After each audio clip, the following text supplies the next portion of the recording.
It's so expensive to live in Canada. 80% of all food retail is controlled by just 5 corporations. A country that praises monopolies. Canada is not a real country. It's actually just a bunch of monopolies. Loblaws and Metro are making record profits. It's not just inflation, it's profit. Canada is made up of monopolies. Banking, groceries, airlines, cell phones, home internet, even beer. It is my opinion that there is a monopoly in the Canadian grocery sector. If Canadians want to see when you have market failure, Food Basics, Loblaws, and superstores, and even Shoppers, they're all owned by the same company. few entities controlling most of the big business. Now, a lot of us buy the same groceries, but depending on where you live, those same products might cost you more. Welcome to Canadian Rant, the place where we speak the truth the mainstream won't. Let's talk about something every Canadian feels, but few dare to say out loud.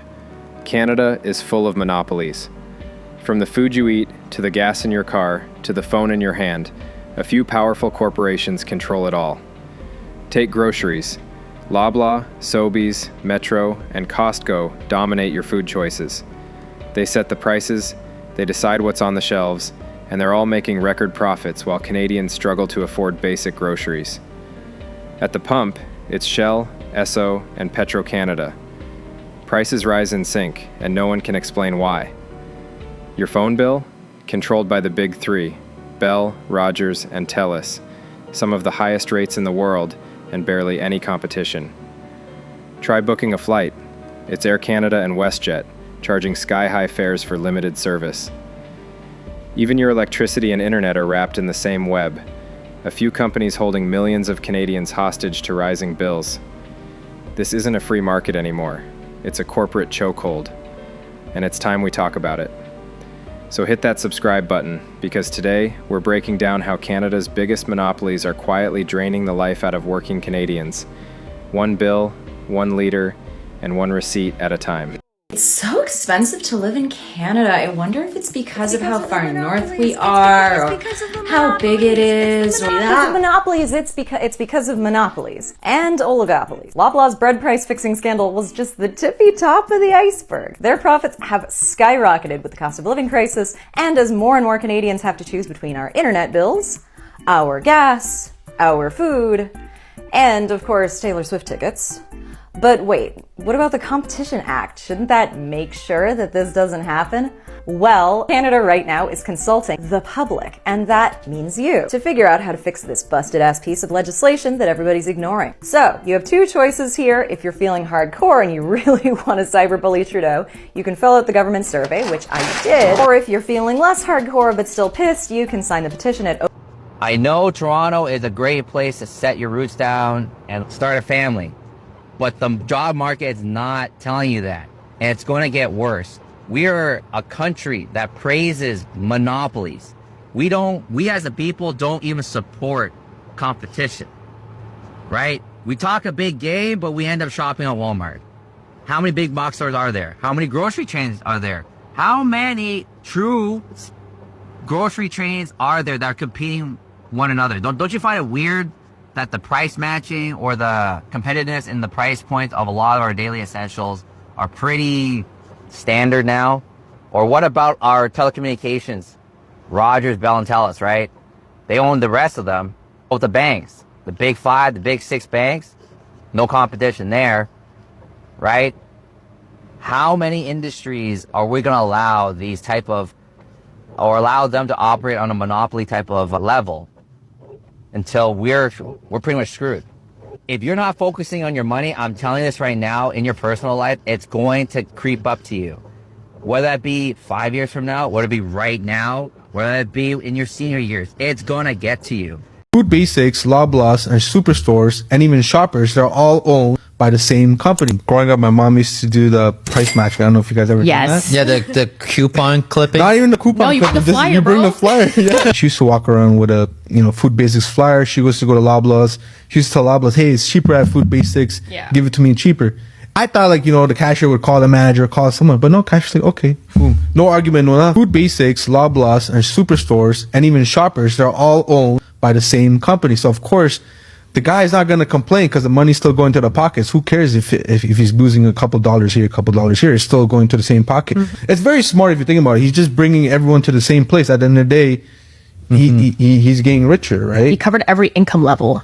There's a service that he provided for every level. Loblaw and Dominion, those were like the more, higher class, how would you say? And the food business was like, my boat gas, right? Yeah. I mean, hey, they got... It's now official, the Canadian grocery prices are surging once again. Most Canadians continue to feel the pinch as prices have risen beyond expectations. In fact, Stats Canada is now showing that grocery prices rose 4% year over year in September, following a 3.5% increase in August. This comes as Canadian grocery prices are rising 48% faster than America's, with potatoes up 16%, beef up 33%, pork up 14%, and many, many more increases. Well, what do you guys think? Do you feel like prices are getting out of control?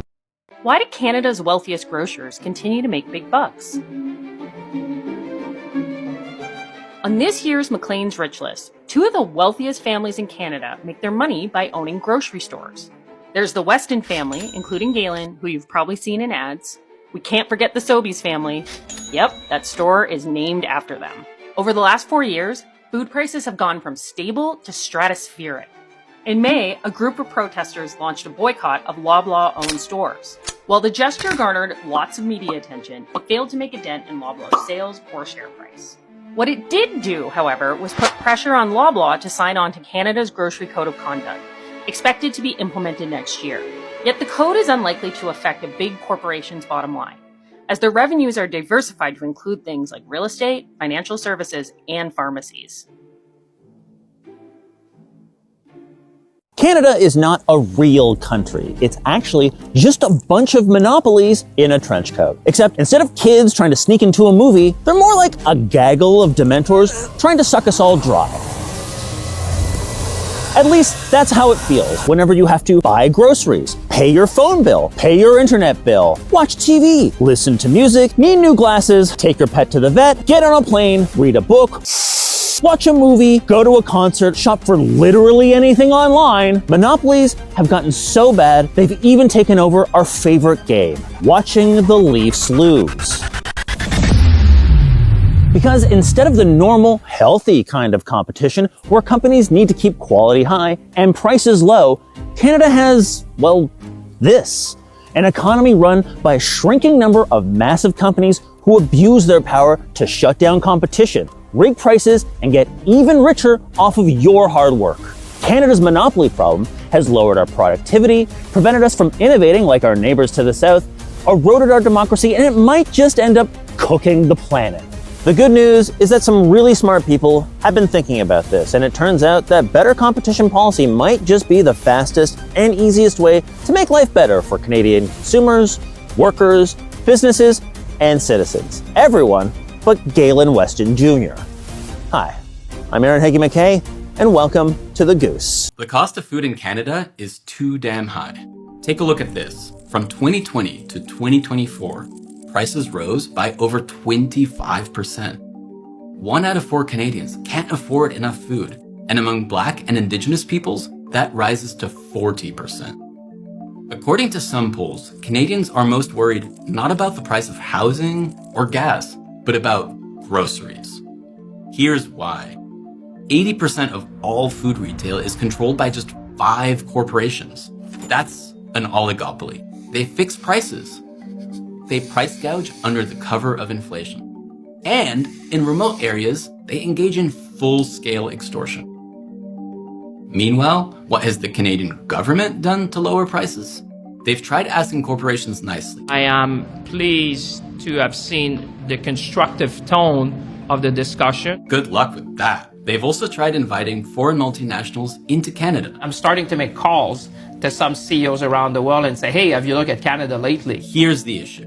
When a dish is too salty, you don't add more salt. The problem of unaffordable food was created by the market, and you don't solve market failure by adding more market. Believe it or not, Canada's run off of monopolies and cartels. Telecommunications, there's only a handful of them. Banks, same thing. Dairy Farmers Association of Canada, Eggs Farmer Association of Canada, monopolies, legal ones too.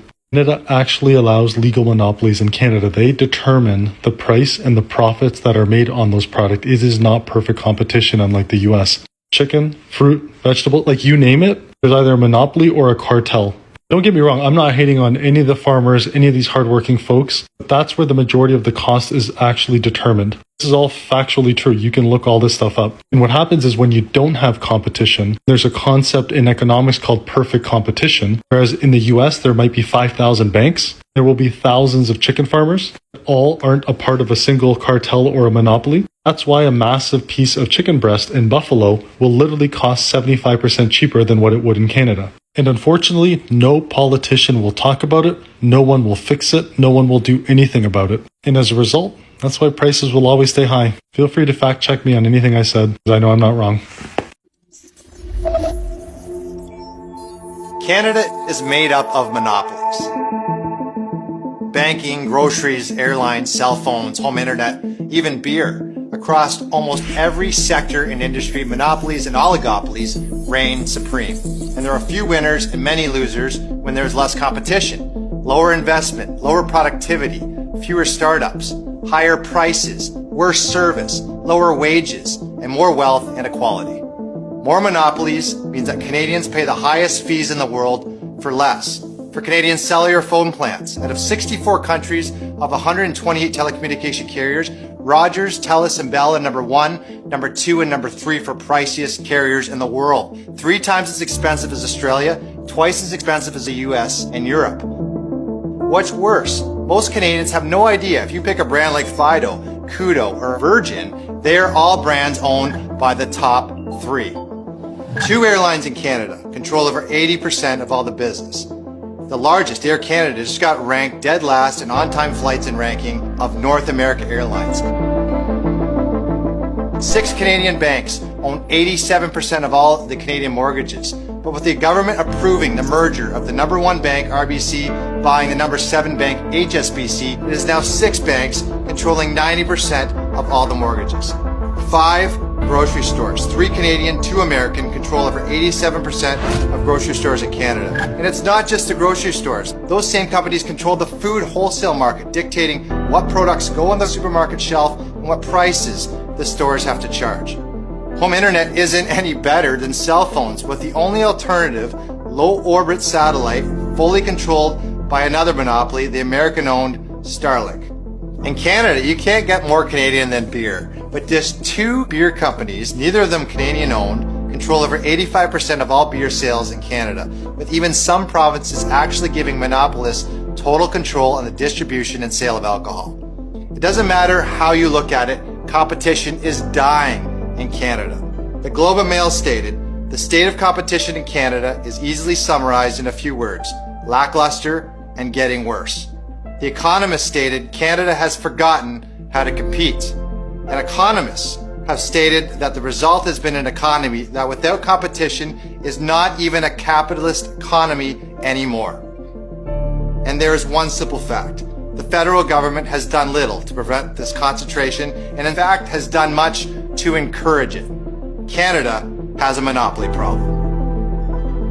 So how did we get to this point? Why are there more monopolies, and why are they bad for the economy? And how does it actually affect you?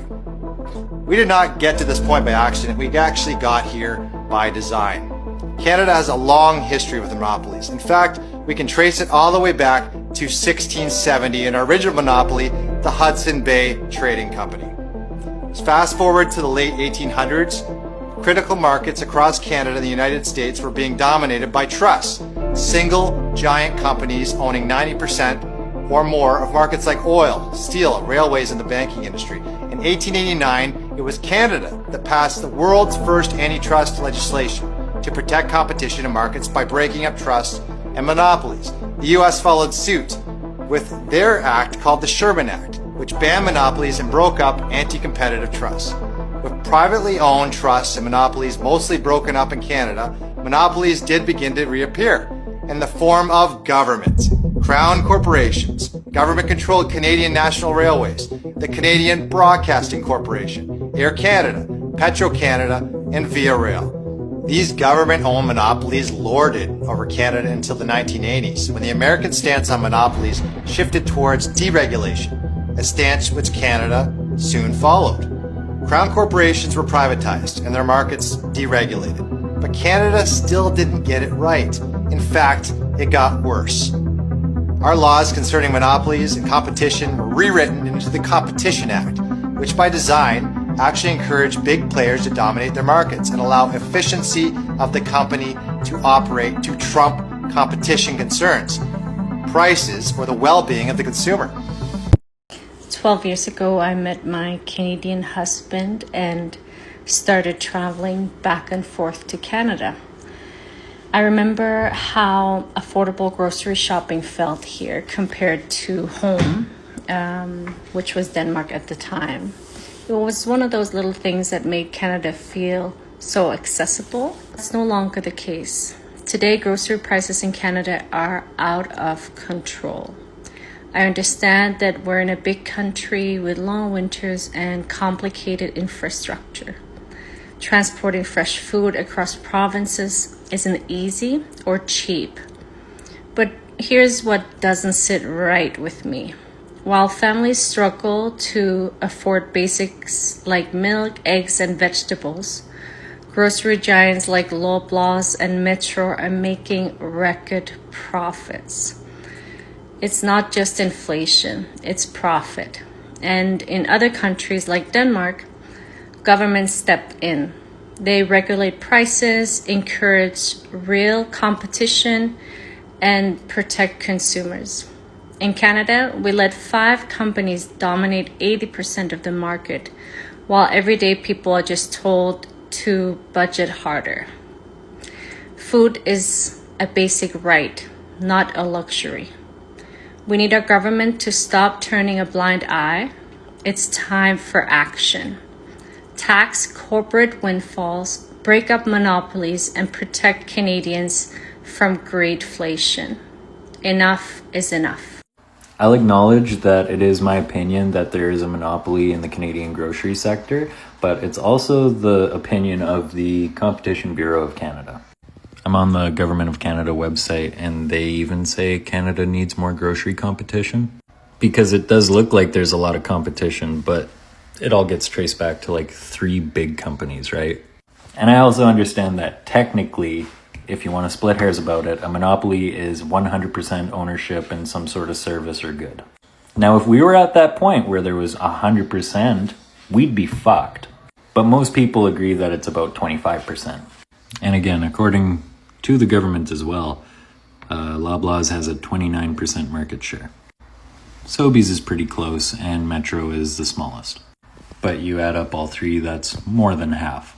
And if we're going to look at Loblaw's, profit margins, pretty steady, takes a drop off, pretty steady, rises for a very brief amount of time, drop off, and then it goes up and it doesn't go down. So historically, we're looking at 2, and it went up as almost high as 4 and hasn't gone below 3 in a long time. I don't know what you get out of defending large corporations. You do realize that competition would benefit you, and you also realize that lower profit margins would also benefit you. The Westons got disgustingly wealthy with a very low profit margin, and after the pandemic, they decided to raise that profit margin and not lower it ever again. These are also the same people responsible for the bread price fixing scandal. So not only do these companies fuck you over like in front of your face by raising their profit margins, which again is the amount of profit they're making, they also do it behind closed doors. Anytime someone defends Galen Weston or the Waltons, I will assume that they are either a Weston or a Walton. And if you're telling me that you're not related to either of those families, I don't know what your end game is. I know Toronto is a great place to set your roots down and start a family, but the job market is not telling you that, and it's going to get worse. We are a country that praises monopolies. We as a people don't even support competition, right? We talk a big game, but we end up shopping at Walmart. How many big box stores are there? How many grocery chains are there? How many true grocery chains are there that are competing one another? Don't you find it weird that the price matching or the competitiveness in the price points of a lot of our daily essentials are pretty standard now? Or what about our telecommunications? Rogers, Bell, and Telus, right? They own the rest of them. Both the banks, the big 5, the big 6 banks, no competition there, right? How many industries are we going to allow these type of, or allow them to operate on a monopoly type of level until we're pretty much screwed? If you're not focusing on your money, I'm telling you this right now, in your personal life, it's going to creep up to you. Whether that be 5 years from now, whether it be right now, whether it be in your senior years, it's going to get to you. 1/3 of Canadians are upset with their financial institution. Canadians pay some of the highest banking fees in the world. We only have 5 Canadian banks that control 87% of all the mortgages. Well, excuse me, it was 5. The government, Finance Minister 2 weeks ago, approved the merger of HSBC and RBC, which means 5 banks now control 90% of all the mortgages in Canada. Canadians are nickel and dimed by the big banks for basic financial services, which Brits, Australians, and Americans are getting for free. The answer to our monopoly and oligopoly problem is right in front of us. A robust open banking framework or consumer-led banking would allow the industry to overhaul its outdated systems, but with one simple method: making the banks have to share your financial data on your consent. You as a Canadian will have the freedom of choice to decide who gets your banking business. Open banking has already been delayed by this Liberal government for 6 years. My bill, C-365, will make this 6-year delay a reality. South Korea implemented this in 2019, India in 2011, Australia in 2020, Japan in 2017. And let's just be clear, Canadians want this. It's not just the cost savings, it's the service. We want to bring home savings. We want to bring home freedom to consumers. Let's bring it home. Bring home open banking to Canadians and Canadian public. We have a grocery prices problem in Canada. Maybe you already knew that. My bill just keeps going up. It doesn't matter how much I try to cut back. It's constantly going up. 3 big players dominate most of the market. We pay ever-increasing amounts for our everyday essentials, and grocery store profits are at record levels. So the Competition Bureau of Canada has just issued a direct challenge to government. It was actually just this 50-page report, but let's call it a challenge. The Bureau says, we have a problem, we think a lack of competition is behind it, and there are some key ways government can start to fix it. Concentration in this country's grocery industry is still pretty mind-blowing because Loblaw's, Sobeys, and Metro, maybe you shop at one of the big 3, but Loblaw's owns No Frills, Real Canadian Superstore, Shoppers, Provigo, Maxi, the list goes on. Sobeys owns Safeway, IGA, Freshco, Foodland, Longo's, Farm Boy, and Metro owns Super C, Food Basics, Adonis, Marché Richelieu. As you saw, even the discount grocers, the ones you go to if you think Loblaws is too expensive, those are still owned by the big chains. Not much is talked about this aspect of Canadian business as much as it should be, which is the fact that we have few names, few entities controlling most of the big businesses in Canada. Look at banks, for example. We only have a few banks. There's a monopoly there. Groceries, we only have a few, about 5 or 6, and Food Basics, Adonis, whoever you talk about, those are also, in general, they're controlled by a few entities. Then you talk about telecommunication providers, Bell, Rogers, Telus, they're controlled also by a few entities. There's only a few big name service providers in Canada. And the downside of that, as we can see, is that quality often suffers. And you just look at the airlines. In general, monopolies in Canada control everything. Do you agree? When it comes to buying your groceries, it's no secret Canadians are really paying up. Now, a lot of us buy the same groceries, but depending on where you live, those same products might cost you more. Angel Lavoie recently moved from Toronto to Vancouver. $90 to $100 on groceries, maybe a week, depending on, if I'm trying to eat healthier. Whereas I could get away with like $60, $70 on pretty much the same items in Toronto. We wanted to see just how big those differences might be and why. So we picked 3 well-known national grocery stores: Walmart, Superstore, and No Frills, and compared the same products between Ontario and BC. For example, at Superstore, this chicken, the exact same item, costs $3 more in BC. Bell peppers, $2.59 more, and naan, a flyer item, $2 more.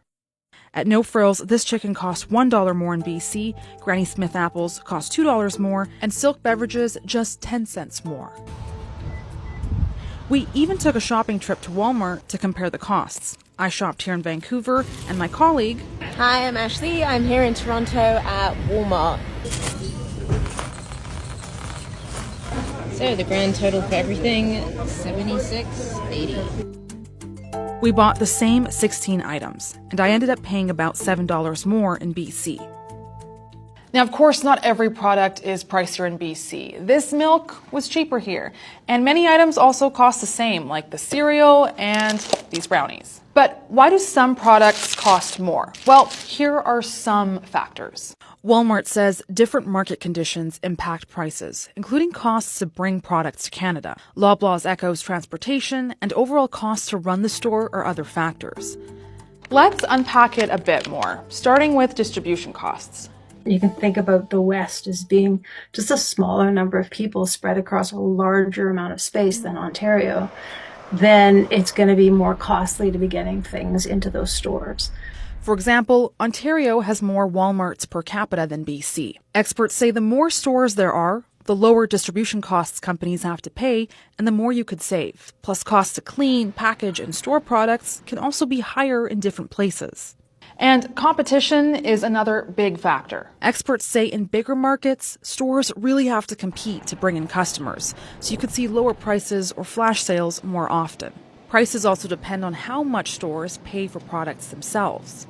I know that there are some regional brands in British Columbia who might not buy as cheap, so prices may be a bit higher. That might allow some of the discount stores to price a little higher. And another reason could be how people respond to products. Grocery stores fundamentally rent shelf space. If the item sells a little less frequently, then it has to generate a little bit more margin to justify the space on the shelf that it occupies. So yeah, there can be many reasons for different costs on the same items. Inflation has been cooling for some products, like meat and fruit. But just in the last 3 years, grocery prices have increased 21.4%, according to Statistics Canada. Loblaws and Walmart say they're trying to keep costs down, something experts say is increasingly important as consumers like Angel are having to pay closer attention to their grocery bills. I don't eat as healthy because the unhealthy stuff tends to be a little bit cheaper. You have been good about putting out some policy. I want to ask you about your policy, and this is about grocery stores. You want to do a wealth tax. You want to do a cap on rent increases. People really like hearing that. Talk to me about your plan for grocers, this option that you want to put Well, in listen, place. this is a fantastically popular policy that I think we can win with. Canadians want to see when you have market failure, like you have these big corporations that dominate every sector. It's the same with the food system, right? 3 big grocery chains, and we know that they price fix and price gouge. We need a public option. You want a public grocery store for people to access. The federal government has the capacity to, at the federal level, with federal money and a national reach, actually negotiate with the distributors of food and actually provide retail, maybe owned by municipalities, to actually provide nonprofit food to people, because people cannot get by when they're paying $300 for a cart of groceries. Just like when the market fails any industry, the government has to step in and actually provide an alternative that is not in the market mindset where everything has to make a big profit. To some people, that will seem like a very socialist policy, getting back to where Canada is politically right now. Are people open to something that could be that far left on the political spectrum? Ask young people what they think is socialism, taking care of each other instead of this supposedly competitive system we have where actually big players just dominate everything and rip us off. We need a public option. So what does all this mean for Canadians like you and me? It means we're living in a country where choice has become an illusion. At the grocery store, Loblaw, Sobeys, Metro, and Costco set the prices, not the market. When food costs spike, it's not inflation, it's profit-taking dressed up as economics. At the pump, Shell, Esso, and Petro-Canada move prices like clockwork, city to city, province to province, and somehow it's always us paying more. Your phone bill? Bell, Rogers, Telus. 3 names, 1 cartel. Different plans, same result. Sky-high bills and 0 alternatives. Even travel. Air Canada and WestJet control most of the skies. 2 companies deciding how much freedom costs. And behind it all, the same old story. Corporations protected, competition crushed, and Canadians squeezed. This isn't a free market anymore. It's a corporate chokehold on everyday life, and it's breaking people. Families forced to cut back on groceries, workers paying more for gas just to get to jobs that don't cover the bills, and small businesses buried under costs they can't escape. We were told competition would make things cheaper, faster, better, but all it's done is make a few companies richer and millions of Canadians poorer. But here's the truth. Awareness is power. We can't fix what we don't talk about. The more Canadians speak up, share, and demand action, the harder it becomes for these monopolies to hide behind marketing and silence. So if this video spoke to you, subscribe, hit like, and share it, because every view, every comment, every voice matters. This is Canadian Rant, where we expose the lies, demand accountability, and give power back to the people who built this country, not the corporations that are draining it. Because in the end, real freedom means real competition, and that's something worth fighting for.